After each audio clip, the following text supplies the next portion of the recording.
Hai adik-adik kelas 10 yang sedang belajar di rumah. Selamat datang di pembelajaran mapel geografi secara daring melalui media PowerPoint. Ini merupakan pertemuan keempat kita. Nah, dalam pertemuan mapel geografi kali ini, kita akan membahas subbab tentang sejarah kehidupan bumi berdasarkan waktu geologinya. Sebelum pembelajaran ini dimulai, mari kita awali dengan membaca doa terlebih dahulu. Baca doa, dimulai.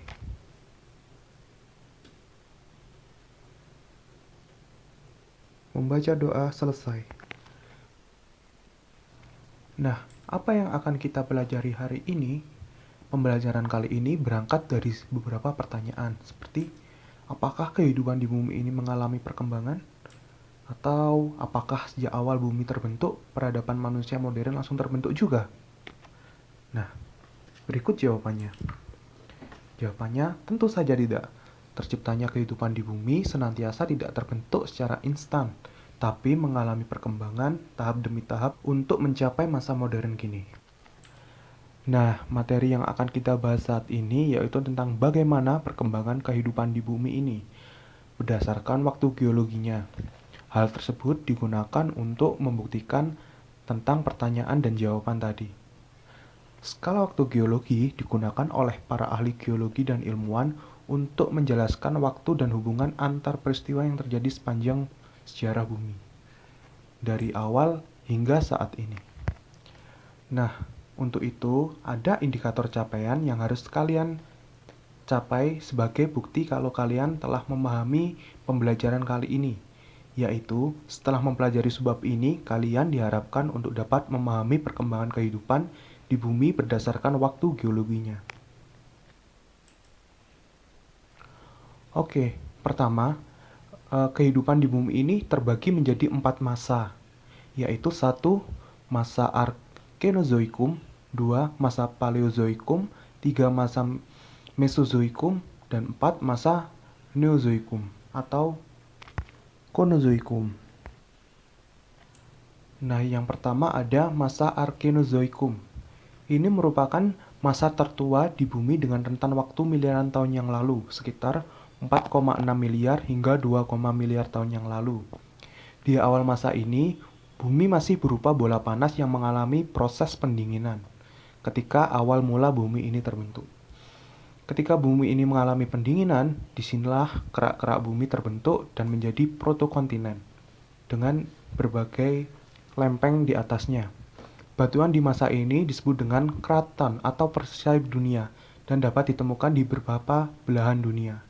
Nah, ciri-cirinya yaitu seperti belum ada kehidupan sama sekali, karena pada zaman ini yang kita tahu memang masih sangat panas sekali suhunya dan baru mulai mengalami pendinginan.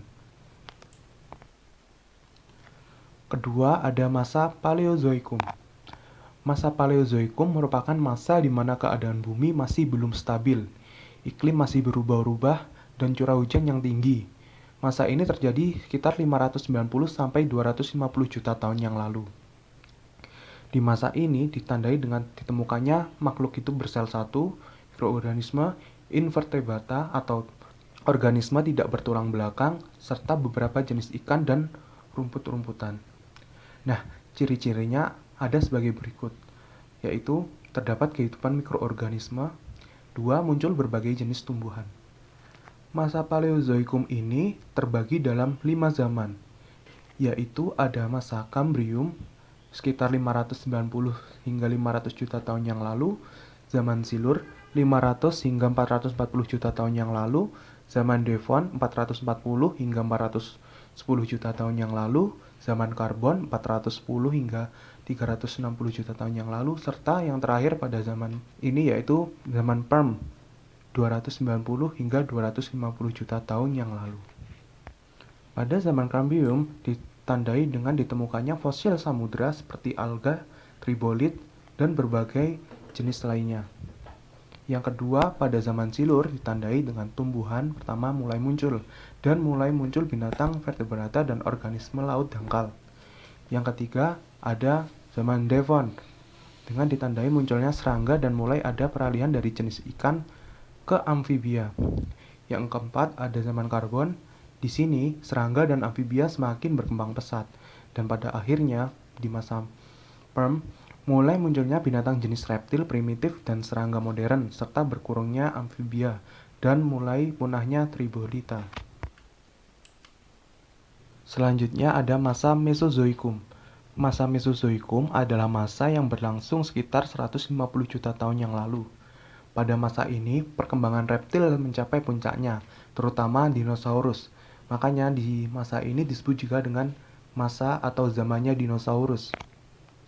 Mesozoikum ditandai dengan aktivitas tektonik, iklim yang hangat, dan evolusi. Pada masa ini benua-benua juga mulai mengalami pergeseran dari yang saling menyatu dan mulai sedikit berpisah menjadi beberapa bagian. Hal tersebut mengakibatkan spesiasi dan berbagai perkembangan evolusi.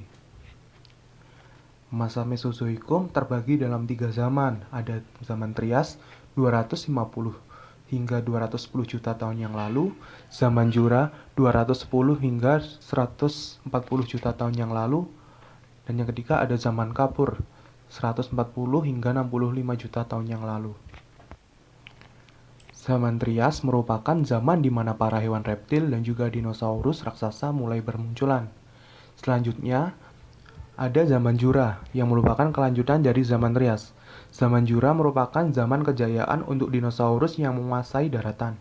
Sementara lautan dikuasai oleh reptilia laut seperti Ichthyosaurus dan Plesiosaurus. Dan di udara dikuasai oleh reptilia terbang seperti Pterosaurus dan Pterodactyl. Nah, kelanjutannya ada zaman Kapur sekitar 140 hingga 65 juta tahun yang lalu. Zaman Kapur merupakan zaman kejayaan bagi dinosaurus dan reptilia terbang. Di sini, mamalia dan juga tumbuhan yang mulai berkembang menjadi berbagai macam bentuk. Di sini juga zaman di mana mamalia berplasenta muncul pertama kali. Di akhir zaman Kapur terjadi berbagai peristiwa yang diperkirakan menjadi penyebab kepunahan dinosaurus. Nah, seperti ada hipotesis tentang tuburukan meteor serta letusan gunung berapi yang bersamaan yang menyebabkan keracunan terhadap dinosaurus. Nah, yang terakhir ada masa Konozoikum. Pada masa ini, keadaan bumi semakin membaik dan stabil, sehingga menciptakan makhluk hidup lain berupa mamalia, jenis kera dan monyet, serta reptil-reptil besar mulai menghilang dari muka bumi. Nah, berdasarkan penjelasan tadi, berikut ciri-cirinya. Yang pertama ada pada masa ini menjadi puncak dari hewan mamalia.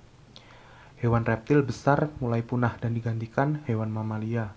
Yang ketiga ada iklim bumi semakin stabil di akhir masa Kenozoikum. Nah, masa Kenozoikum ini terbagi dalam 2 zaman. Ada zaman tersier sekitar 60 sampai 1,5 juta tahun yang lalu, dan terbagi lagi menjadi 5 kala, yaitu ada Paleosen, Eosen, Oligosen, Meosen, dan Pliosen.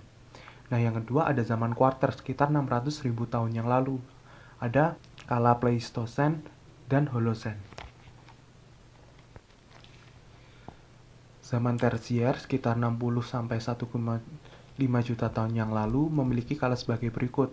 Yang pertama Paleosen. Nah, ini ditandai dengan munculnya hewan mamalia pemakan rumput, primata, dan burung. Yang kedua ada Eosen. Mamalia semakin berkembang dengan baik seperti kuda, binatang pengerat, dan nenek moyang hewan mamalia seperti sekarang ini. Yang ketiga ada Oligosen.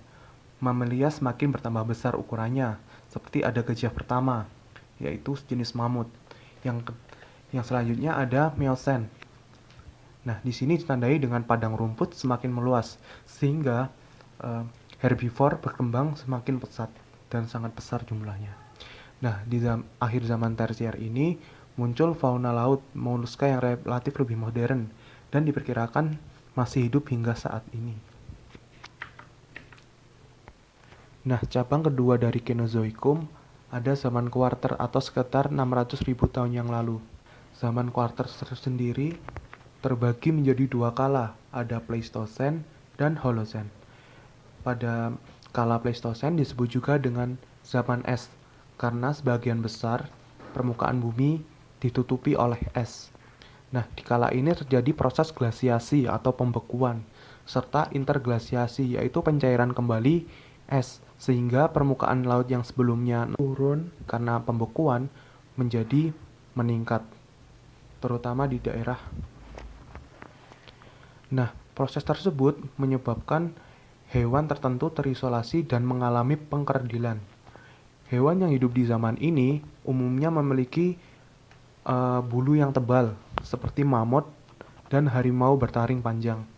Di zaman ini, manusia purba juga mulai ada, seperti Meganthropus hingga Homo ajacensis, serta Soluensis. Nah, setelah masa Pleistocene, dilanjutkan dengan masa Holocene. Masa Holocene ditandai dengan sebagian besar es di kutub lenyap dan menyebabkan air laut menjadi naik. Yang kedua ada mamut dan binatang berbulu tebal mulai menghilang. Yang ketiga ada kehidupan di bumi didominasi oleh manusia modern, yaitu Homo sapiens.